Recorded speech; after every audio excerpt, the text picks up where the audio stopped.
Hi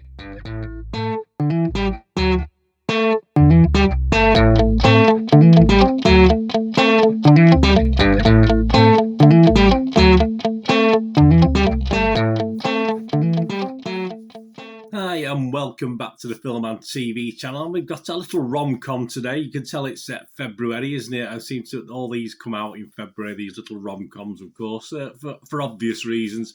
I'm going to look at a rom-com called I Want You Back today. Please, if you are new to the channel, push that subscribe button, push the bell notifications. I do these movie reviews, TV drama reviews, information vlogs, what's out to buy, stuff like the cinema, stuff like that. So if you enjoy, please push that subscribe button, push the notification button. And I do have a channel on my football team as well, Manchester City. So if that's of any interest to you or someone you might know, please point them in my direction. I'll be very grateful. You make an old man very, very happy. Please, thumbs up, guys. I'm trying to get at least 10 for these film and TV vlogs if I can. I get a bit more for the footy ones, but not so much for these. So if you can do that for me, that would be tremendous. Anyway, let's get on with this, guys. Let's get on with I Want You Back. Yeah, directed by Jason Orley from a screenplay written by Isaac Aptaka and Elizabeth Berger, and it's released on February 11th, 2022 by Amazon Studios, of course. So I watched it on Amazon Prime on the 23rd of February 2022. And what's it about? Well, we've got Peter, he's played by Charlie Day, a little bit on him in a minute, and Emma, played by Jenny Slate, some more on her in a minute. Are total strangers, but when they meet, one thing instantly bonds them. They were both unexpectedly dumped by their respective partners, the swines. Anne, Gina Rodriguez, and Noah Scott Eastwood on the same weekend. As the saying goes, misery loves company. It certainly does. Well, their commiseration turns into a mission when they see on social media that their exes have happily moved on to new romances. Anne with Logan, Manny Jacinto, and Noah with Ginny Clark Bacco, terrified that in their 30s, God forbid, they have lost their shot at happily ever after, and horrified at the prospects of having to start over. Peter and Emma hatch a desperate plot to win the loves of their lives back. Of course they do. Each will do whatever it takes to put an end to their ex's new relationships and send them running back to their arms. Okay, is it any good? Well, all these scores are at the 24th of February 2022 at 9 a.m. UK time. Rotten Tomatoes like it. Yeah, 87% of their 110 critics are positive on this, and it averages a rating of 6.8 out of 10. We can't really argue with that. Well, I will, but we can't. 96 fresh and 14 rotten, so very, very popular with the critics on Rotten Tomatoes.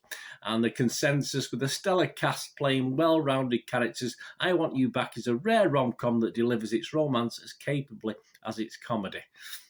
Okay. Rotten Tomato audience, 3.8 out of 5. So not, yeah, that's excellent. 7.6 out of 10. No complaints. So I say I'm going to find myself in the minority, I think, on this one, guys, when we come down to the nub of this.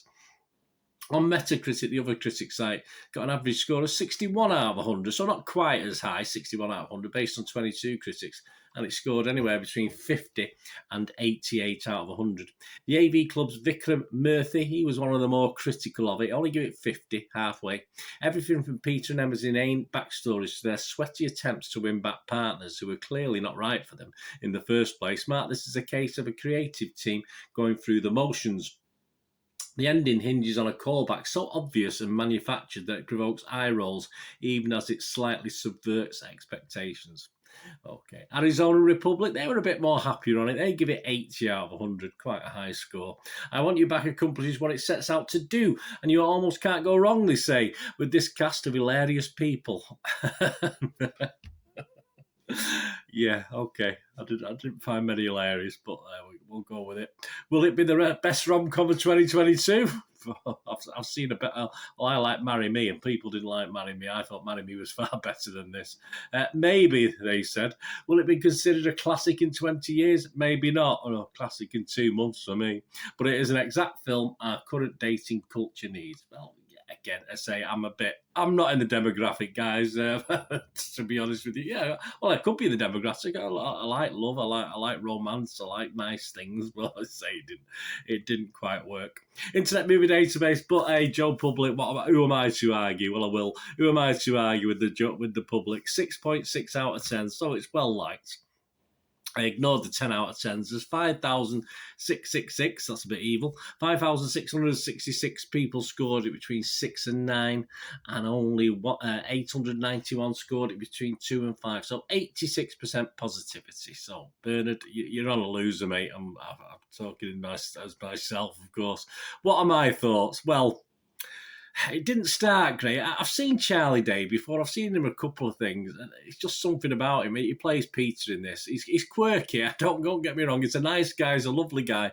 But in all fairness, is the way he delivers these lines, the way he speaks, his voice and his style just wear a little thin with me.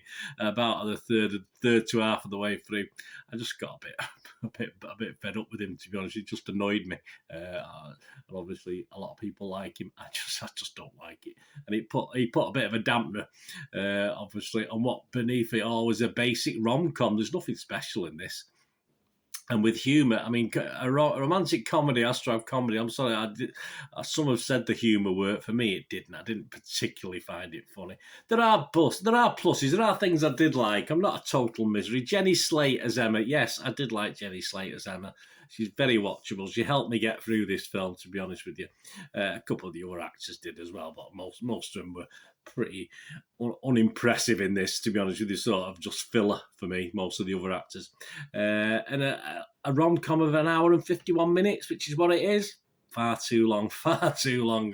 80 to 90 minutes would have probably covered what we got in this, and probably 30-minute episode might have done it, to be in all fairness. And yes, what was that ending? The ending, it was mentioned by one of the critics before. Yes, I get the ending. I certainly do, but it was just a really poor way to end the film, and a bit of again, just didn't ruin it. Not a total disaster, but it just didn't leave me on a high. It didn't leave me on a nice fuzzy feeling. Certainly didn't leave that, even though that was the aim of it, and I can fully understand what it was all about, but it just didn't work for me. Perhaps I didn't get the Valentine's vibe this year, but as I said, I did enjoy Marry Me. I enjoyed that very much with Jennifer Lopez. I watched that a few days ago.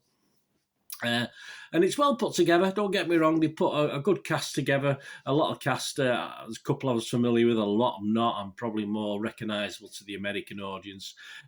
For me, though, as a rom-com has to have good comedy, and it just didn't make me smile or laugh enough in this. And I just didn't see that.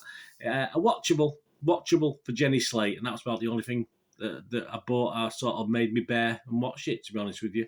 But it's sort of watchable for her and almost unwatchable because of Charlie Day. So they sort of offset each other. So as a thing, I think for a US audience, I'm sure for a UK audience as well, it'd be possibly fine. Who can relate to the actors. It didn't really work for me, unfortunately. But for me, it was just a little bit routine. So I'll give it my bang average score. I will give it a score. I am going to rate it. I'll give it my bang average score of 5 out of 10. And yes, I'm in the minority on this. And my apologies for that. But let me know what you think, guys. Let me know. I'm just being an old misery, perhaps? Perhaps I'll watch it on another day. I'll be okay. But I doubt it. Let me know what you think. Thanks for watching. Have a good rest of the day. Have a great one. Look after yourselves. Look after your friends. Look after your families. More important, let's all look after each other. So me here again on the Film and TV channel. I only ask one thing. Stay safe, everyone. Thanks for watching. Bye for now.